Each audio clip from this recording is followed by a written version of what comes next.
A 94 FM está há 46 anos levando informação com credibilidade ao seu ouvinte. Todos os dias, às 7h30 da manhã, recebemos um convidado aqui no Informação. E hoje estamos recebendo o Dr. Cledson do Nascimento, delegado da primeira DIG, terceira homicídio da DEIC. Dr. Cledson do Nascimento, muito obrigado por atender o convite do Informação. Eu que agradeço, bom dia, né? Prazer estar aqui com vocês pela primeira vez e estamos aqui para esclarecer, né, não só em relação a esse caso, como também a atuação, né, da Polícia Civil de Bauru, através da DEIC, nos recentes trabalhos aí realizados no nosso município.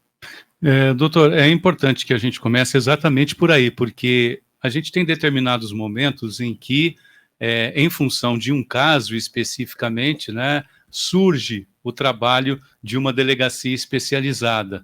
Mas, normalmente, né, em casos menos midiáticos ou que chamem menos a atenção, tem o trabalho da Polícia Civil no dia a dia. Nesse sentido, a minha primeira pergunta seria a seguinte: como é que está a situação do ponto de vista de estrutura, de capacidade técnica, de pessoal, de equipamento? Porque a gente pode ver que é necessário muita coisa para você poder fazer um trabalho difícil e minucioso como esse do caso Cláudia. Só que, como eu disse, isso acontece praticamente todo dia no trabalho da polícia. Como é que vocês estão nesse sentido de estrutura e de equipamento e pessoal de trabalho? Sim, isso é importante, né? Porque o caso da Cláudia revelou uma necessidade, né, que a Polícia Civil tem de estrutura, tá? É óbvio que nós ficamos por muito tempo relegados a segundo plano aí em relação à segurança pública. Aparentemente, né, nos últimos anos, essa questão, principalmente em relação à contratação, né, de novos policiais, a parte estrutural, questão de viaturas, né, prédios, armamento, isso realmente foi... houve uma tentativa de reposição, mas esses anos, né, que por muito tempo a Polícia Civil ficou relegada a segundo plano, ainda a gente sente a falta de pessoal. Os últimos concursos, as contratações que estão sendo feitas, vêm no sentido de tentar minimizar essa perda de cerca de 30 anos atrás aí. Mas o que importa é o que a gente sempre fala, né? Trabalhar com a estrutura que a gente tem. E com a criação, né, das DEICs e a especialização de algumas investigações, principalmente no que se refere ao crime organizado, isso foi possível, por quê? Porque hoje a gente tem ali dentro da nossa estrutura essa divisão de funções, porque nós temos a primeira DIG, né, de Delegacia de Investigações Gerais, que foi criada no seguinte sentido, de a gente atuar em combate a roubos, crimes praticados por organizações criminosas, né? A segunda Delegacia de Entorpecentes, que é a DISE, a terceira homicídios, além do GOI e do SECODE, né, que é o setor especializado no combate à lavagem de dinheiro. Mas ao contrário, né, por exemplo, assim, só fazendo um parâmetro, quando em relação à Polícia Militar foram criados os BAEPs, né, mesmo tempo aí em que as DEICs, o que ocorreu? As forças táticas foram mantidas. Então você tem um incremento no policiamento, você tem a força tática que continua atuando, né, e os BAEPs que atuam nas ocorrências de maior gravidade, com um número maior de policiais. Já em relação à Polícia Civil, o que foi feito em relação a quem era DIG, virou a chavinha e falou assim, ó, agora vocês são DEIC. E o que a gente deveria, na realidade, era receber mais gente nessa estrutura, o que vai acontecer agora, né? Agora na finalização do concurso público, né, que os policiais civis, novos policiais civis já estão na academia, a gente tem previsão de receber aí novos policiais para aumentar o nosso efetivo. Então você vê com quanto tempo, né, de diferença.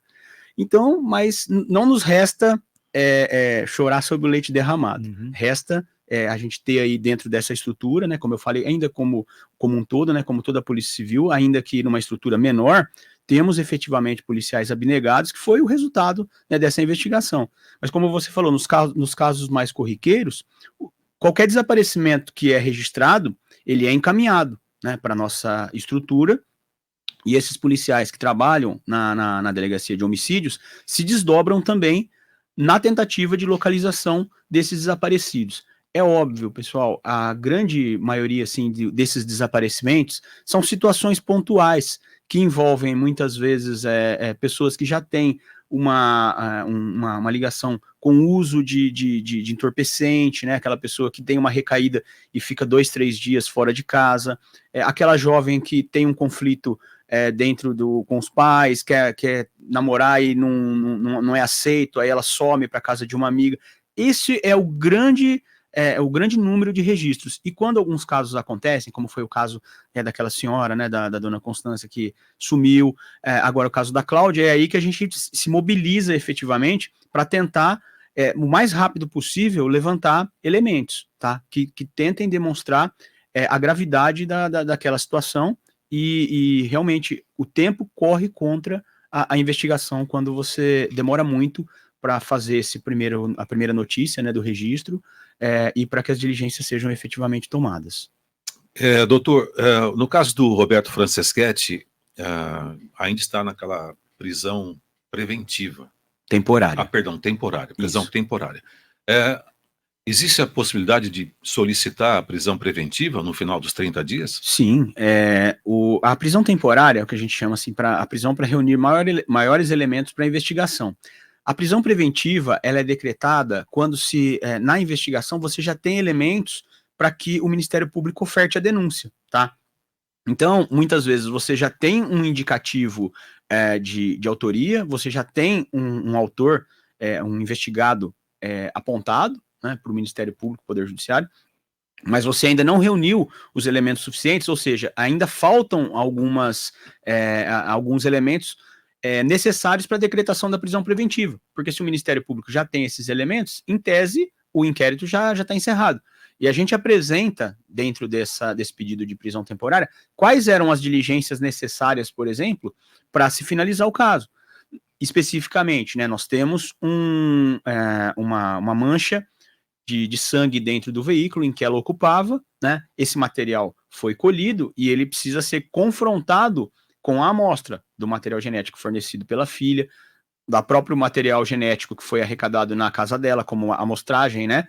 Então, esse é um exame que nesse prazo de 30 dias, é possível ser realizado.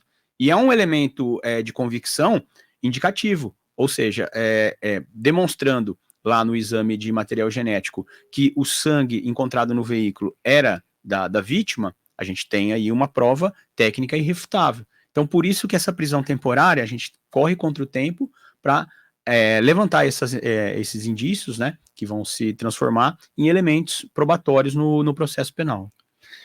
Doutor, chamou realmente muita atenção, né, o atendimento da justiça ao pedido de prisão formulado, né, pela investigação naquele momento, até porque a gente aqui do lado de fora acompanhando ficou meio que sem entender alguma coisa por conta do sigilo. Sim. Né? A gente não tinha esses pontos, embora o entendimento desde o início era que nos primeiros contatos, inclusive ontem na coletiva o senhor confirmava isso, né?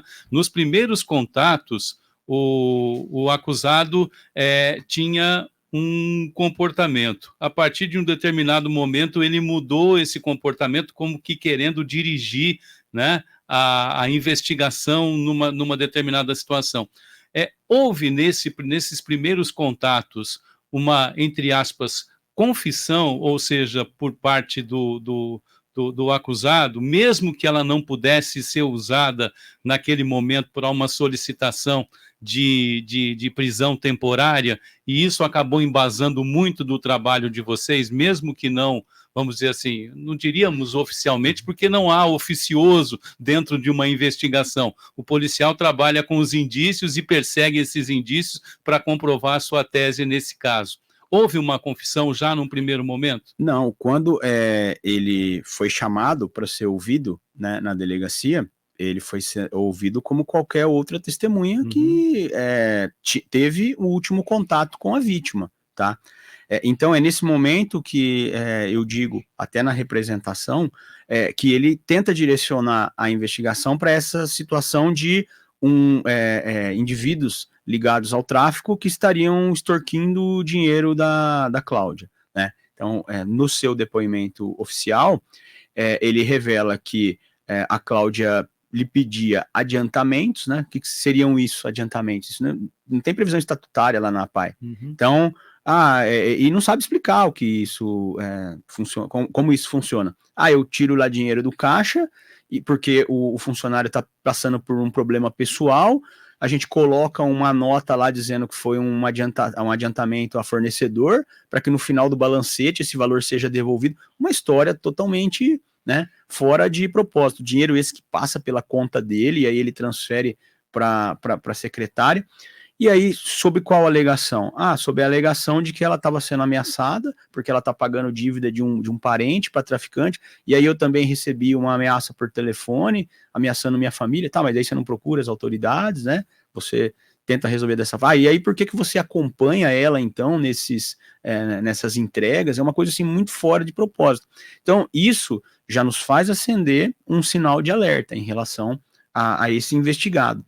E no momento em que nós encontramos as câmeras, né, de que ele estava acompanhando ela, na última imagem que nós possuímos dela com vida, isso é muito mais relevante, fato que não poderia ter sido omitido. A contradição mais uma importante. Uma contradição muito importante. E a partir daí, né, como a gente mesmo verificou, poxa, se ele estava dentro do veículo com ela, né, no último momento que ela foi vista com vida, vamos tentar refazer os passos dele, vamos verificar onde ele estava, né? E aí a gente já descobre que lá naquela região de chácaras, né, estava sendo feito, porque a investigação, gente, são várias informações que vão chegando e os investigadores, no caso do delegado, eles vão ter que ir ligando esses pontos, né? Até então a gente não tinha conhecimento de que havia esse descarte, né, ainda que irregular, desses papéis da APAI lá naquela região. E aí quando a gente descobre essa informação e verifica junto com a contradição dele e a posição dele naquele horário, lá perto desse local, é a primeira situação que a gente vai checar, né? Aí verifica que ele tem uma pistola do mesmo calibre que é do estojo que foi encontrado dentro do veículo. A gente coloca ele também no local de abandono do veículo em que a vítima se encontrava. São vários elementos em que minimamente nós temos indícios de autoria, e é isso que foi analisado pelo Ministério Público, né, que concordou, e com o Poder Judiciário. Ou seja, a Polícia Civil está me apresentando fortes indícios de que essa pessoa está diretamente ligada ao desaparecimento, que aí nós já tratávamos, né, como homicídio e desaparecimento e ocultação de cadáver. Então, a sua pergunta, eu creio que seja no seguinte: no momento em que ele recebe o chamado, que a gente chama de aviso de Miranda, né, que nós temos que dizer a ele que existe uma ordem de prisão, você está preso, você tem direito a permanecer calado, você tem direito a um advogado, né, e coisa de aquele de filme americano, tudo que você disser será usado e tal, pode ser usado contra você. Nesse momento, ele entra em choque, né, ele começa a chorar e fala, aconteceu assim, né, deu uma versão de que realmente o disparo havia ocorrido, né, contou uma versão de que a arma disparou aleatoriamente e tal, e fala onde o corpo foi jogado. Só que aí o que acontece? No momento em que ele chama efetivamente a defesa técnica, e essa defesa se entrevista com ele, e isso é muito comum, né? O advogado fala, não fala mais nada, vamos montar aqui nossa estratégia de defesa. Isso é perfeitamente possível e a gente entende, né? Nós que já trabalhamos há muito tempo aí com relação à investigação, ao processo, é óbvio que às vezes a defesa tem essa necessidade de tentar minimizar os efeitos lá na frente de uma condenação. Isso é perfeitamente cabível. Mas eu recentemente, também num caso muito grave que aconteceu aqui na cidade de Bauru, não sei se vocês se recordam, daquele caso do advogado criminalista que matou o corretor. No momento da prisão, né, dele, que ele recebe, né, a voz de prisão, ele revela, né, fui eu mesmo, tal, e inclusive eu joguei a roupa, a faca lá no córrego, no riacho de Piratininga. Perfeito. Quando ele chega na delegacia, ele fala, não, eu tenho um problema, eu não lembro do que eu fiz, não fui eu, tal, e nega, mantém essa negativa. Só que por interpretação lógica, o que você aponta para o Poder Judiciário? Se ele, que é o autor, cometido aquele crime na clandestinidade, não me indica onde ele jogou a arma e as vestes, como que a gente iria localizar, né? Ao contrário do que muita gente pensa, a polícia não tem bola de cristal, não. A gente trabalha com evidências, com elementos, que é o mesmo caso, né?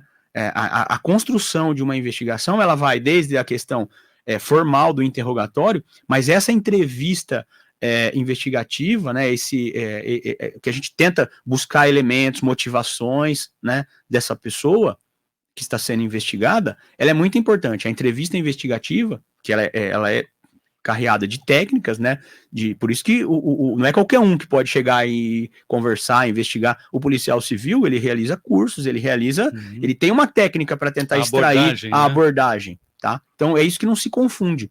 Aquele interrogatório formal, que é acompanhado pela defesa técnica, apesar de ele já ter sido cientificado da ordem de prisão e do direito ao advogado, muitas vezes a pessoa quer falar, ela carrega ali com ela um sentimento de culpa, que ela quer se livrar daquele peso, e muitas vezes ela falando, e isso, gente, é muito interessante, porque a gente chama, isso é a construção de um rapport, né?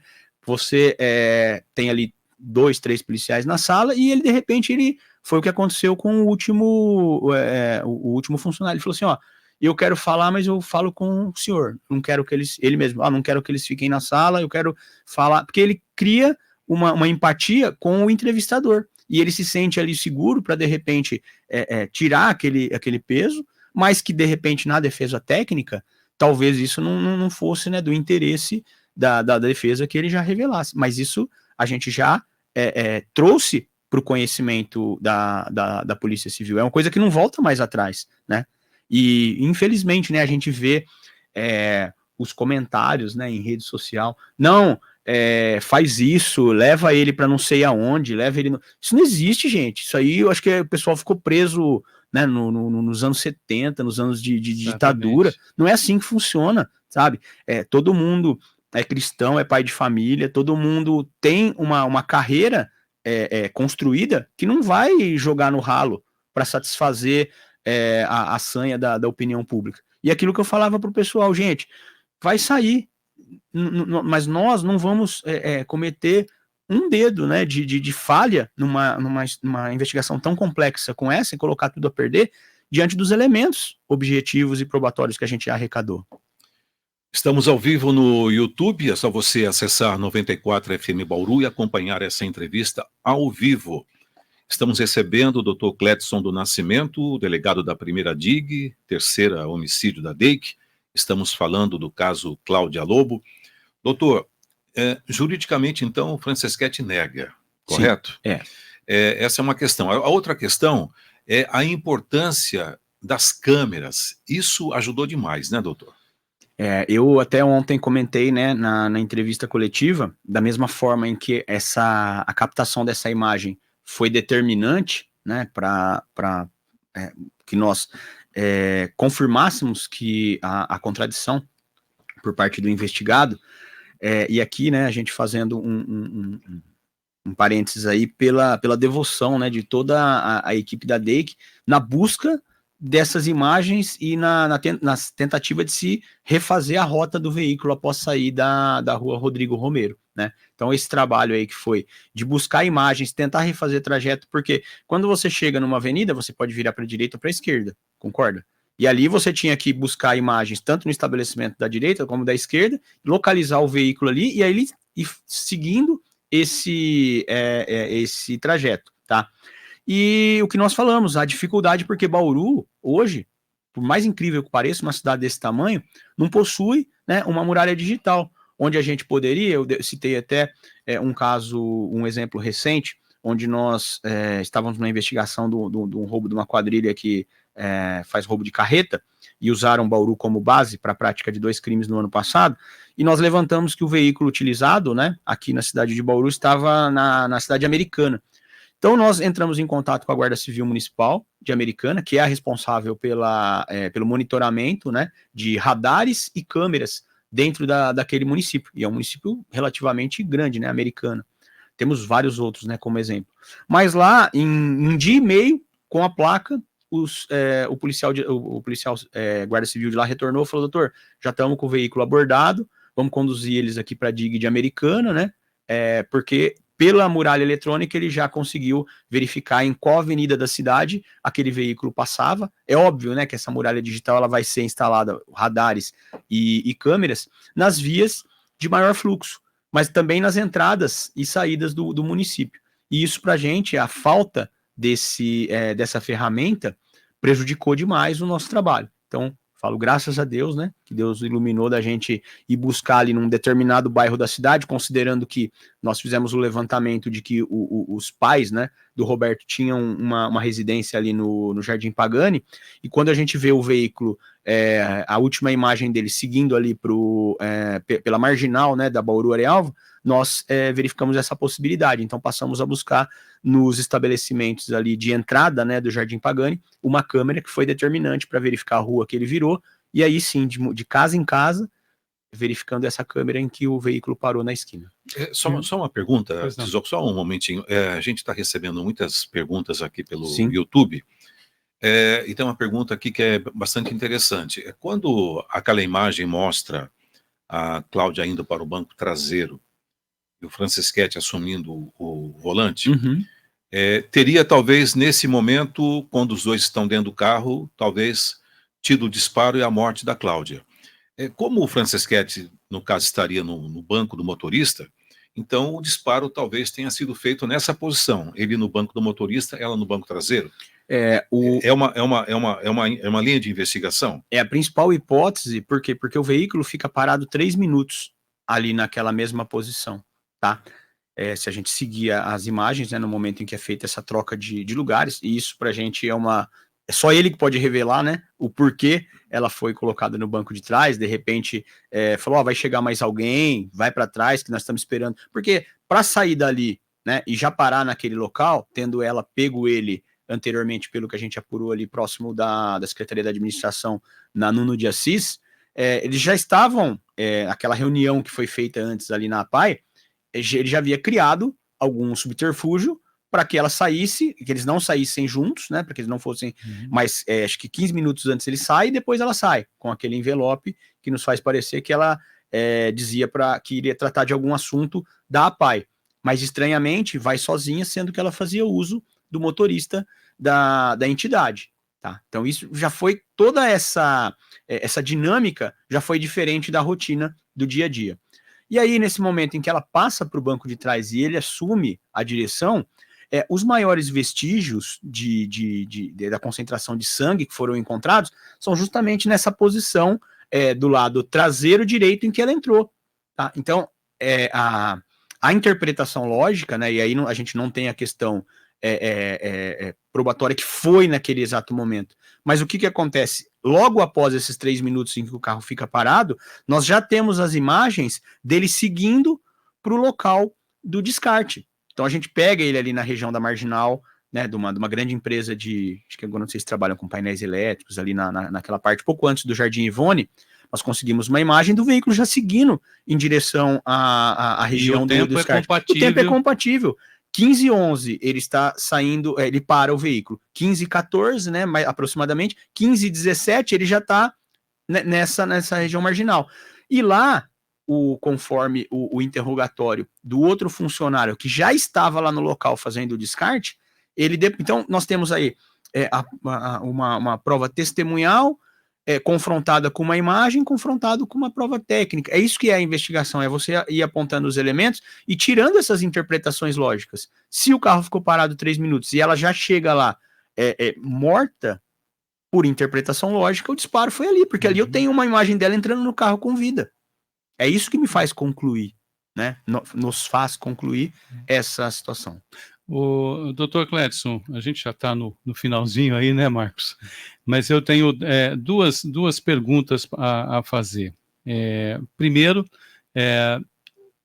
a gente está entrando agora numa fase da investigação, de um maior aprofundamento, até para que essas premissas, essas hipóteses todas, a partir das informações técnicas que forem retiradas, inclusive de equipamentos como celulares, computadores e tudo mais, venham a público. Então, essa é uma pergunta, como é que está sendo feito isso e qual que é a expectativa de se conseguir esses dados dos celulares e computadores? E segundo, um primeiro apontamento da defesa técnica, assim que houve a nomeação por parte do Roberto, foi colocar em dúvida a situação do veículo no momento em que ele foi periciado, inclusive citando que havia até algum tipo de de invasão do espaço, que poderia ter comprometido as provas.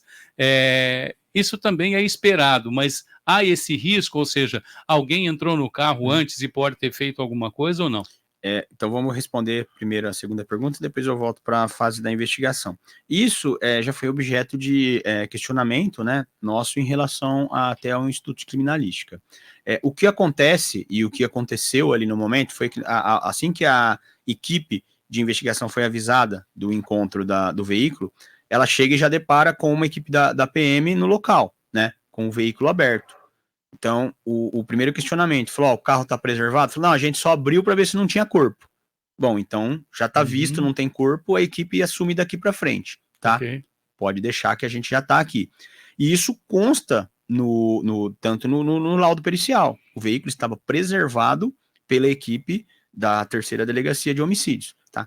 O que a Polícia Civil mais preza em relação à busca de vestígios técnicos é uma correta preservação que tem que ser feita. E aí todas as instituições têm que estar antenadas nesse sentido. Tem que ser dada importância para a correta preservação, porque hoje a gente, como eu falei aqui, a gente vive de vestígio e vive de prova técnica. Sim. Não adianta mais o cara, ainda que chegasse lá e falasse, não, fui eu mesmo, tá, tudo bem, como que eu provo? Então eu tenho que coletar material genético lá dentro, eu tenho que coletar impressão digital, eu tenho que confrontar com o material fornecido pelo principal suspeito, né? Eu tenho que demonstrar que esse veículo efetivamente ficou parado ali, dali ele não saiu. E qualquer dúvida pode anular as provas também, não é? Mas assim, a forma que a defesa usou, obviamente, um local contaminado, que a gente diz, é diferente de um local fraudado. Ali não houve uma fraude processual para que se anule uma prova. Sim. Isso não existe. Ninguém colocou sangue ali, ninguém colocou um estojo de pistola que fosse ser compatível com a questão do Roberto. E a cadeia de custódia,